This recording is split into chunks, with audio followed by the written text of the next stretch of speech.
Kanchili BC హాస్టల్లో ACB అధికారుల ఆకస్మిక తనిఖీలు. ఏసీబీ తనిఖీల్లో భాగంగా విద్యార్థులు ఒక్కొక్కరి వద్ద నుంచి ₹5 చొప్పున నెలవారీ అక్రమ వసూళ్లకు పాల్పడిన 5 బీసీ హాస్టల్ వార్డెన్స్ మరియు ఏసీబీ అధికారి బాలం ముకుందం. బీసీ హాస్టల్ వార్డెన్స్ వద్ద నుంచి రెడ్ హ్యాండెడ్గా ₹184,070 స్వాధీనం చేసుకున్న ఏసీబీ అధికారులు నిందితులను విశాఖపట్నం ఏసీబీ కోర్టుకు తరలిస్తామన్న ACB DSP Ramanamurthy. Srikakulam ACB వారికి రాబడిన సమాచారం మేరకు కంచిలి ఏబీసీడబ్ల్యూ గారి ఆఫీసు ఇన్ఛార్జ్ ఏబీసీడబ్ల్యూ గడ్డి బాలముకుందరావు గారు, ఈయన నర్సనపేట పోస్టింగు ఎఫ్ఏసి కంచిలి, వారి పరిధిలో ఉండేటటువంటి హాస్టల్ వార్డెన్స్ అందరినీ కూడా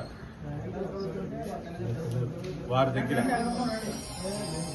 వారి హాస్టల్లో ఉండేటటువంటి పిల్లలు ఎవరెవరైతే ఉన్నారో మనిషికి ₹5 చొప్పున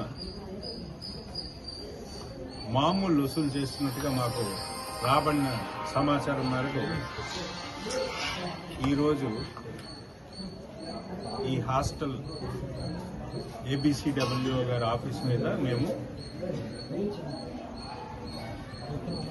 ఆకస్మిక తనిఖీ నిర్వహించడం జరిగింది. ఈ తనిఖీలో సుమారు 5 హాస్టల్ వార్డెన్స్ ఉన్నారు. వారు ఏ ఊర్లు వారు సంబంధించిన వారంటే సోంపేట, అలాగే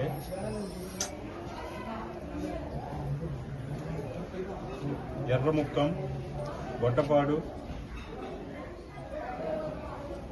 అలాగే ఇచ్చాపురం, కొలిగాం, అలాగే ఎంఎస్పల్లి, రాజాపురం, అలాగే మామిడిపల్లి, పద్మనాభపురం, అలాగే మందస, పలాస, ఈ హాస్టల్స్ చెందినటువంటి 5 వార్డెన్స్ ఎవరైతే ఉన్నారో వారు డబ్బులు ఇచ్చిన పిదప అతని వద్ద, ఏబీసీడబ్ల్యూ గారి వద్ద మరియు వారి సబార్డినేట్స్ అయినటువంటి రామకృష్ణ, మదన్ వారి యొక్క